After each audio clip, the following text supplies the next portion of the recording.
Good afternoon students. I hope आप लोग अच्छे से होंगे और आप लोगों ने अभी तक अपना सारा काम कंप्लीट कर लिया होगा। बच्चों, आज हम पढ़ेंगे अपनी पाठ्य पुस्तक बसंत भाग 2 का पाठ 17, जिसका नाम है वीर कुंवर सिंह। बच्चों, ये वीर कुंवर सिंह कौन थे और स्वतंत्रता संग्राम में इनकी क्या भूमिका रही, ये कैसे योद्धा थे, यही इस पाठ में बताया गया है। तो आइए इस पाठ का सार जानते हैं। वीर कुंवर सिंह भारत के प्रथम स्वतंत्रता संग्राम 1857 का आंदोलन में भाग लेने वाले स्वतंत्रता सेनानियों में उल्लेखनीय स्थान रखते हैं। वीर कुंवर सिंह कौन थे बच्चों? आप लोगों ने छठवीं में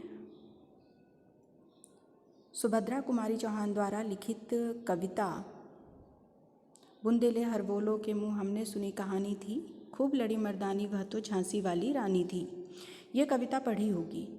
इस कविता में वीर कुंवर सिंह का नाम आया है। तो ये भारत के प्रथम स्वतंत्रता संग्राम जो 1857 में पहली क्रांति हुई थी आज़ादी के लिए अंग्रेज़ों के विरुद्ध में, उसमें भाग लेने वाले एक महत्वपूर्ण योद्धा में से एक थे। उसी आंदोलन का यहाँ पर वर्णन किया गया है। 1857 का स्वतंत्रता संग्राम स्वतंत्रता प्राप्ति की ओर एक दृढ़ कदम था। दृढ़ का मतलब होता है एक मजबूत, कदम मतलब होता है पहल करना। इस संग्राम के कारण ही राष्ट्रीय एकता की नींव पड़ी थी। राष्ट्रीय एकता मतलब सभी लोग एकजुट हो गए थे। कहने का मतलब ना कोई यहाँ पर अमीर था, ना कोई गरीब था, ना कोई हिंदू, ना कोई मुस्लिम, बल्कि सभी क्या थे? सभी इंडियन, सभी भारतीय थे। तो इस तरह से 1857 की क्रांति ने राष्ट्रीय एकता की नींव रखी थी, ये कहा गया है। और भारतवर्ष में सांप्रदायिक सद्भावना बढ़ी थी। सांप्रदायिक मतलब होता है कि किसी संप्रदाय, किसी धर्म या किसी जाति को महत्व न देकर मानवता को, एक ही इंसानियत को, एक राष्ट्र को महत्व दिया गया था। तो इस तरह सांप्रदायिक भावना को यहाँ पर सद्भावना यहाँ बढ़ी थी। कुंवर सिंह ने स्वाधीनता संग्राम में बिहार का नेतृत्व किया था। तो बच्चों, वीर कुंवर सिंह कहाँ से संबंधित थे? वीर कुंवर सिंह बिहार राज्य से संबंधित थे, वहाँ से उन्होंने इसका नेतृत्व किया था। बच्चों, बिहार और बंगाल ये बहुत ही पीड़ित क्षेत्र था अंग्रेजों से, इसीलिए वीर कुंवर सिंह वहाँ के शासक थे और उन्होंने बिहार राज्य का नेतृत्व किया था स्वतंत्रता संग्राम में। प्रमुख बात यह है कि स्वाधीनता संग्राम में भाग लेते समय उनकी आयु जो थी वो 80 वर्ष की थी। बच्चों, बहुत अधिक आयु होने के कारण भी बावजूद भी उन्होंने क्या किया था? अपनी वीरता और शौर्य की गाथा या पराक्रम उन्होंने इस युद्ध में दिखाई थी। इतनी अधिक आयु होने पर भी उन्होंने जिस वीरता और शौर्य के साथ यह लड़ाई लड़ी वह उल्लेखनीय है। उनका जन्म बिहार के शाहाबाद जिले के जगदीशपुर में सन 1782 ईस्वी में हुआ था।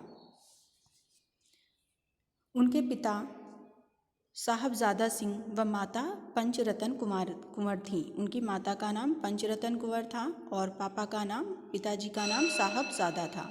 उनके पिता जगदीशपुर रियासत के जमींदार थे।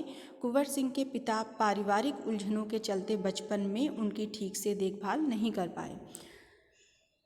अपने पिता के उदार और स्वाभिमानी स्वभाव का प्रभाव कुंवर सिंह पर भी पड़ा। मतलब उनका स्वभाव कैसा था? उदार मीन्स दूसरों के प्रति उदारता का परिचय देना। स्वाभिमानी मतलब सेल्फ रिस्पेक्ट। स्वभाव का प्रभाव कुंवर सिंह पर भी पड़ा। उनकी शिक्षा घर पर ही हुई। हिंदी, संस्कृत और फारसी भाषा का उन्हें ज्ञान था। साथ ही साथ वे घुड़सवारी, तलवारबाजी व कुश्ती लड़ने में अत्यंत निपुण थे और इन्हीं में उनका अधिक मन लगता था। बच्चों, बचपन से ही उनके अंदर एक योद्धा के गुण विद्यमान थे।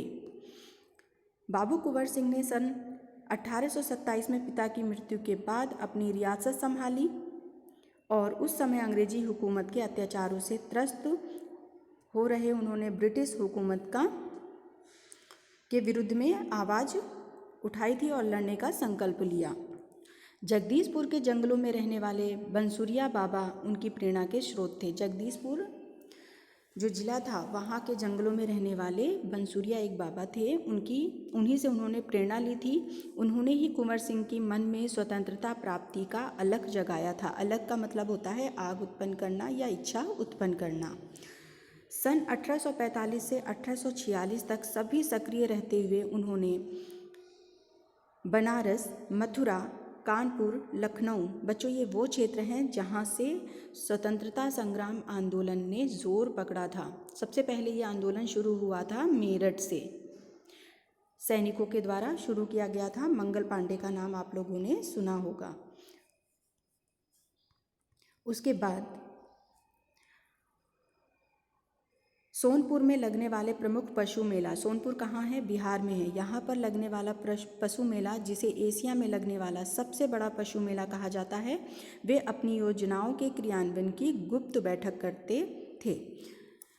बच्चों उस समय हर तरीके से कर अंग्रेज लिया करते थे, तो कुंवर सिंह ने उस कर से कि वो कर उनको ना देना पड़े, इसलिए उन्होंने एक गुप्त आयोजन किया था, बैठक की थी उस पशु मेला को आयोजित करने के लिए। आगे देखिए बच्चों, 25 जुलाई 1857 को जब दानापुर के सैनिक टुकड़ी ने, दानापुर भी बिहार में है बच्चों, टुकड़ी ने विद्रोह कर दिया था। इस मुक्ति वाहिनी का नेतृत्व करते हुए कुंवर सिंह ने आरा नगर पर आक्रमण कर दिया। और आरा नगर भी, ये आरा जिला भी बिहार में ही है। आरा जेल से भारतीय कैदियों को उन्होंने मुक्त कराया। 27 जुलाई 1857 को कुंवर सिंह ने आरा पर विजय प्राप्त कर ली।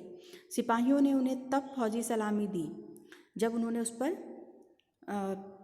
विजय प्राप्त कर ली, तो सिपाहियों ने उन्हें फौजी सलामी दी। बूढ़ी उम्र के बावजूद भी वे आरा क्रांति के महानायक रहे थे। महानायक मतलब जो जीत का श्रेय था, आरा जिले को जीत करने का जो श्रेय था वो वीर कुंवर सिंह को ही गया, इसीलिए उनको सलामी भी दी गई थी। किंतु आधुनिक हथियारों की कमी, भारतीय सैनिकों में उचित तालमेल न होने एवं अन्य जमींदारों के अंग्रेजी सेना को सहायता देने के कारण 13 अगस्त को कुंवर सिंह की सेना अंग्रेजों से परास्त हो गई।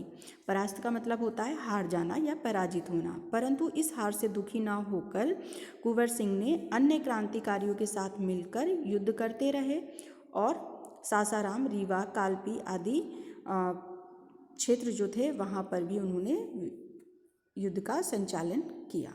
ओके, अब इसका पार्ट 2 मैं आप लोगों को अगले वीडियो में भेजूंगी।